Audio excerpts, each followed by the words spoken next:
Hello दोस्तों, मेरा नाम अनिल कुमार यादव सूरज। एक बार फिर से स्वागत है आपका।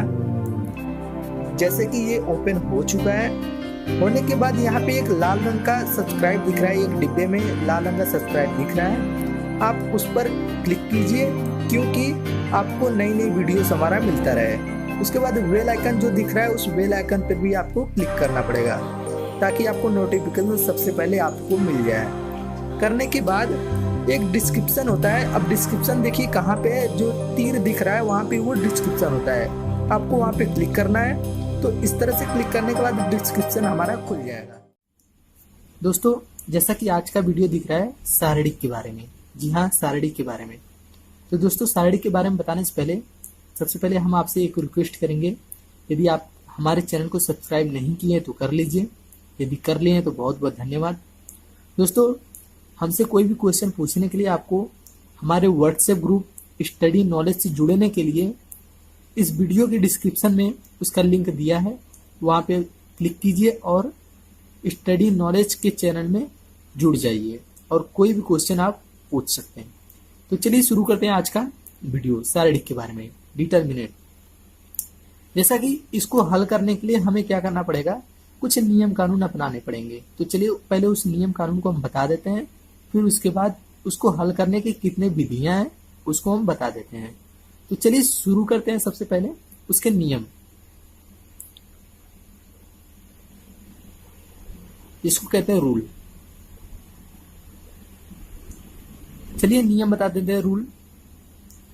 जैसा कि इसके 5 नियम हम बताएंगे, टोटल हम इसके 5 नियम बताएंगे, और भी अधिक हो सकता है। अगर आपके बुक में अधिक है तो ठीक है, हम जैसे कि 5 नियम आपको बताएंगे। तो चलिए शुरू करते हैं। पहला नियम, पहला नियम क्या कहता है, ध्यान से समझिएगा। यदि आप 5 नियम समझ लेते हैं तो आपका सारणी नाम का चैप्टर खत्म हो जाएगा। बस आपको यही 5 नियम समझना है, ये समझ लेते हैं और किस तरह से हल करते हैं तो आपका चैप्टर खत्म हो जाएगा। सबसे पहले पहला नियम हम जो बताते हैं वो ये है, यदि किसी सारणी में पंक्तियों को संबंधों और संबंधों को पंक्तियों में बदल दिया जाए। मतलब नहीं समझिए, मतलब कहने का ये एक सारणी है, ठीक, ये एक सारणी है और इसके अवयव ले लेते हैं 2, 4 और 3, 5। ये एक सारणी है, इसके अवयव हैं 2, 4, 3, 5। यदि इसके अवयव को आपस में परिवर्तित कर दे, मतलब 3 के स्थान पे 4 कर दे, 4 के स्थान पे 3, मतलब इन दोनों को परिवर्तित कर ले या इसको परिवर्तित कर दे। जैसे यहाँ पे लिख ले 2, 3 और यहाँ पे 4, 5, ऐसे। यदि इस तरह से भी परिवर्तित करते हैं तो इसके मान में कोई परिवर्तन नहीं होगा। जैसे यहाँ पे ना ही माइनस लगेगा ना ही कोई परिवर्तन। इस तरह से ये पहला नियम होता है। तो दोस्तों, दूसरा नियम बताने से पहले इसको प्रूव कर लेते हैं कि क्या ये ऑलरेडी सही है। चलिए देख लेते हैं। तो सबसे पहले गुणा करेंगे, 5 दूनी के 10 माइनस 4 देंगे 12, ये घटा देंगे आ जाएगा -2। चलिए इस साइड का हल करते हैं, 5 दूनी के 10 माइनस 4 देंगे 12, ये भी आ गया -2। मतलब ये दोनों इक्वल है, हम इस तरह से लिख सकते हैं, या इसको भी आप चेंज कर सकते हो, यहाँ पे ये, यहाँ पे ये पहला नियम है। इस तरह से आप कर सकते हो। चलिए बताते हैं दूसरा नियम। दूसरा नियम हमारा कहता है, यदि किसी सारणी में, चलिए कोई सारणी ले लेते हैं और इसमें कोई मान ले लेते हैं, जैसे 3, 4, 5, 6, 7, 8, 9, 0, 2। ये किसी सारणी में अवयव जो हैं इसके 2 मानों को अगर परिवर्तित कर दे। जैसे 2 मान कौन से, या स्तंभ ले लीजिए या तो पंक्ति। चलिए स्तंभ ले लेते हैं। इस 2 मानों को आपस में परिवर्तित कर दे, इसको इधर कर दे, पूरा का पूरा। तो इसके मान में क्या आता है, एक थोड़ी सी डिफरेंस आती है, माइनस की। कैसे इसको परिवर्तित करते हैं, 6, 7, 8, 3, 4, 5 और इधर बाकी जो है उसको छोड़ देते हैं। ये मतलब इस चीज को इस तरह से भी हम लिख सकते हैं। कैसे, इसको इधर पूरा भेजना है, ये पूरा का पूरा जो है पूरा का पूरा इस साइड भेज देना है। तो पूरा पूरा चेंज करेंगे तो उसके मान में क्या होता है, थोड़ा बस माइनस लग जाता है। आप इसको हल करके देख सकते हैं। तो हल करने का अभी हम आगे नियम बताएंगे, उस नियम से आप हल करके देख लीजिएगा। मतलब यहाँ पे ये समझना है कि आपको इस तरह से भी नियम आप लागू कर सकते हो, ये सारणी के एक नियम है। तो चलिए बताते हैं नियम 3 या रूल 3। तीसरा नियम क्या कहता है? तीसरा नियम हमारा कहता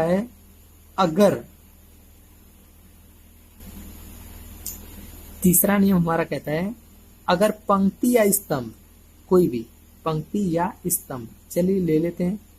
ये सब जो बता रहे हैं ये सब 3x3 का क्रम का है, ध्यान दीजिएगा 3x3 के क्रम का है, ये भी 3x3 के क्रम का है। अभी हो सकता है आप बीएससी लेवल पे जाएंगे तो वहां पे 4x4 का मिल सकता है, लेकिन यहाँ पे अभी 3x3 का पढ़ना है। तो 3x3 में ये तीसरा नियम बता रहे हैं, यदि पंक्ति या स्तंभ दोनों में, जैसे पहले ले लेते हैं 8 9 2 4 2 8 एंड 8 9 2, ये ले लिए। यदि किसी पंक्ति या स्तंभ में दो अवयव समान हो, जैसे ये वाला देखिए और ये वाला देखिए 892 892, ये दोनों क्या है? स्तंभ, दोनों आपस में समान है, तो इसकी वैल्यू हमेशा 0 होगी। आप यहाँ पे ध्यान से देखिएगा, अगर दो अवयव मिल जाते हैं, दो स्तंभ आपस में मिल जाते हैं तो उसकी वैल्यू 0 हो जाएगी। या इस तरह से भी देख लीजिए, अगर देखना है तो 2 3 1 0 3 5 2 3 1, ये भी एक सारणी है, इसकी भी वैल्यू 0 होगी, क्योंकि ये वाली और ये वाली पंक्ति आपकी क्या है? मिल रही है, तो इसलिए ये 0। तो हमें उम्मीद है आपको ये तीसरी रूल समझ में आया होगा, तीसरा नियम समझ में आया होगा। चलिए बताते हैं चौथा नियम। चौथा नियम क्या होता है? अगर किसी पंक्ति या स्तंभ में, चलिए पहले फिर से बना लेते हैं 2 4 5 0 0 0 3 4 5, किसी पंक्ति या स्तंभ में सभी अवयव 0 हो, जैसे इस पंक्ति के सभी अवयव क्या है? 0 है, तो इसकी टोटल वैल्यू 0 होगा। टोटल वैल्यू या स्तंभ में लेकर देख लेते हैं 0 0 0 4 2 5 3 2 3। अब इसमें क्या है? इसमें भी ये स्तंभ का जो है अवयव सारा 0 है, तो इसका मान भी 0 ही होगा। अब इसको हल करने का नियम हम बताएंगे आगे, बस अभी आप रूल समझिए कि ये रूल होता है। चलिए जो आज का 5वां नियम है उसको बता देते हैं। 5वां नियम क्या है? 5वां नियम ये है, जैसे कोई हमारा एक सारणी है, ध्यान दीजिएगा, सारणी को इस डेल्टा से प्रदर्शित करते हैं। चलिए सारणी मान लीजिए कोई है 3 2 3 4 2 5 6 8 9, ये एक सारणी है। अब इस सारणी में यदि हम 5 का मल्टीप्लाई करते हैं, केवल 5 का मल्टीप्लाई करते हैं, तो इसको हम क्या लिख सकते हैं? सभी को 5 से ऊपर वाले बस पंक्ति में मल्टीप्लाई करना है, ना कि सब में। ये एक रूल होता है। अब इसका क्या हो जाएगा? लिखेंगे 15 10 एंड 15, फिर 4 2 5 6 8 9, ये हमारा हो जाएगा सारणी या डेल्टा का मान। तो इस तरह से करते हैं। यदि इस तरह से क्वेश्चन दे तो इसमें से बाहर निकालेंगे और लिख देंगे 5 डेल्टा, ऐसे भी लिख सकते हैं। 5 और डेल्टा का मान मतलब 5 से मल्टीप्लाई है, तो इस तरह से 5 हमने नियम बता दिए। चलिए इस नियम को लागू कैसे करते हैं और इसको हल करने के कितने नियम है, उस नियम को हम बताते हैं। सारणिक हल करने की विधि बताते हैं। तो सारणिक हल करने की कितनी विधियां हैं? सारणिक हल करने की केवल 2 विधियां हैं। कौन कौन सी? एक सारस विधि है, एक लाप्लेस विधि। अब सारस विधि आपको क्या करना है, यहाँ पे आपके इंटर के सिलेबस में नहीं है, लेकिन इसको हम बता देते हैं ताकि आपको करने में आसानी रहेगी।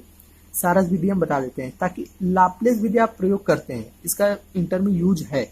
लाप्लेस में 2 है, एक विस्तार से, एक बिना विस्तार से। तो जो विस्तार से होता है उसको बता देते हैं और जो बिना विस्तार से होता है उसको भी बता देते हैं। जो बिना विस्तार से होता है उसको हम इस तरह से हल करते हैं। जो इस तरह से कुछ क्वेश्चन होते हैं जो इस तरह से हल करते हैं, ये बिना विस्तार के होते हैं। लेकिन जो विस्तार से होते हैं वो आव्यूह की तरह हल करते हैं। जैसे आव्यूह में क्या होता है, जैसे हम आव्यूह को हल करते हैं, सेम उसी प्रोसेस से विस्तार से हल करते हैं। लेकिन बिना विस्तार से इस तरह से हल करते हैं। तो चलिए पहले हम सारस विधि को एक एक ही बताएंगे, सारस विधि एक समझ लीजिएगा, उसके बाद ये दोनों मेथड बता देते हैं। तो चलिए शुरू करते हैं सारस विधि। पहला नंबर,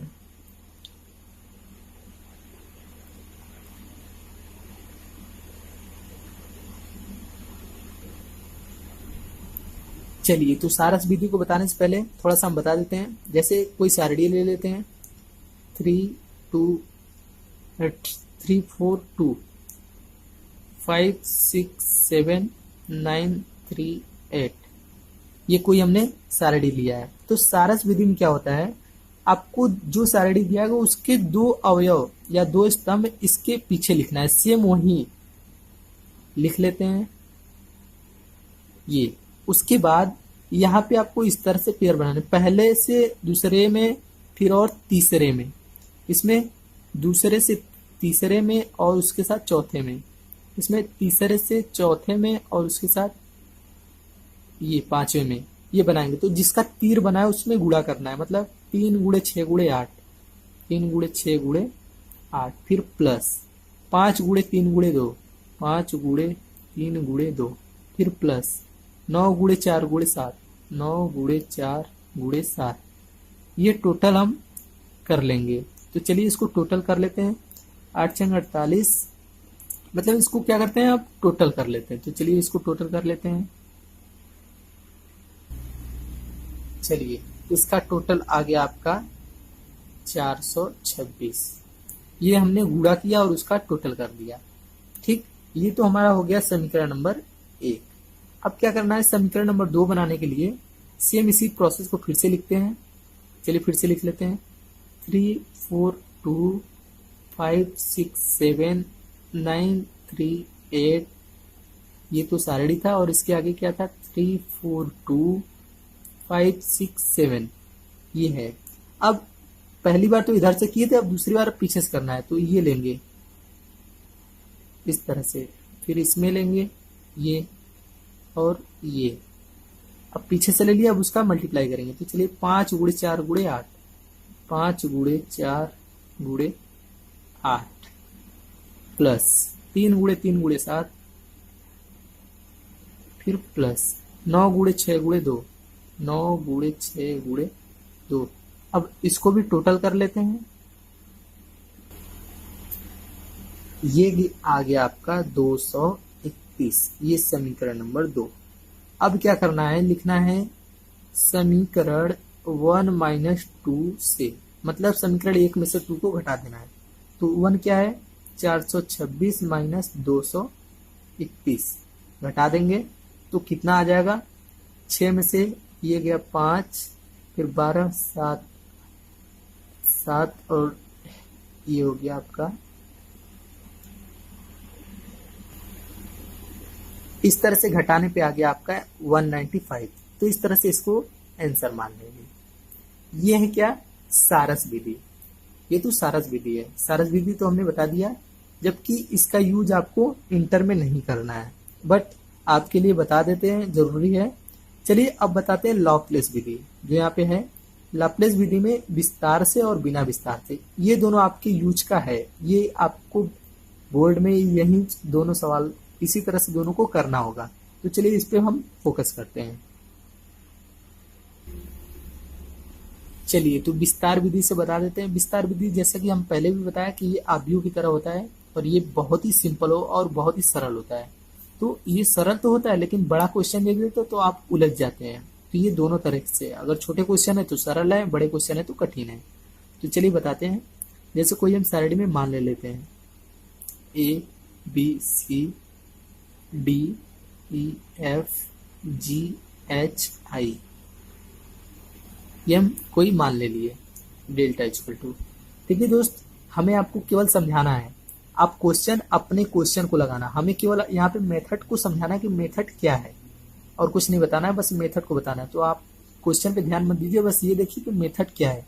चलिए तो क्या करते हैं, सबसे पहले ए को कॉमन करेंगे, पहला पंक्ति और स्तंभ, पहला पंक्ति और स्तंभ को कॉमन करेंगे, ये वाला, ये वाली और ये वाली, इसको कॉमन करेंगे तो क्या बचा, ये बचा टोटल। तो इसको क्या करेंगे, इसको कोष्ठ में लिख सकते हैं या दो मेथड है, या तो इस तरह से डायरेक्ट करो अगर दिमाग है, नहीं दिमाग है तो पहले कोष्ठ बनाओ फिर गुणा करो। तो चलिए हम डायरेक्ट करते हैं, इसका इधर मल्टीप्लाई इसका इधर मल्टीप्लाई और माइनस के साथ, तो हो गया ई आई माइनस एच एफ, फिर बी लेते हैं माइनस बी। तो अब ये वाली लाइन और ये वाली लाइन छोड़ देंगे, बीच का और ऊपर का, तो क्या बचा आई डी जी एफ, तो लिखेंगे I D minus G F.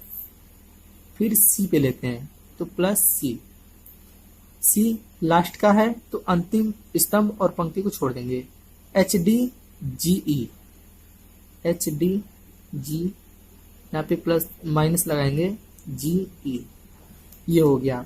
फिर क्या करना है आपको, यहाँ पे इसका मल्टीप्लाई बारी बारी दोनों में कर लेना है, तो A E I minus A H F, अब इसमें करेंगे बी आई डी, फिर प्लस हो जाएगा क्योंकि यहां से खुलेगा बी जी एफ, फिर plus C H D minus C G A. इस तरह से ये हो गया आंसर। अब यहाँ पे देखना कोई किसी से कट रहा है या कॉमन हो रहा है तो वो कर सकते हैं, नहीं तो इस पे छोड़ सकते हैं। तो मतलब ये हम बता रहे हैं, ये आब्यू में हमने बता दिया इस तरह से जैसे सॉल्व करते हैं। यदि आप आब्यू हमारा वीडियो नहीं देखें तो डिस्क्रिप्शन में उसका लिंक दिया गया, वहां पे जाकर आप देख सकते हैं। ये तो सरल विधि है, इसको आप कर सकते हैं। चलिए हम बताते हैं बी, जो कि बहुत ही इंपॉर्टेंट है। बी देख लीजिए, बिना विस्तार से,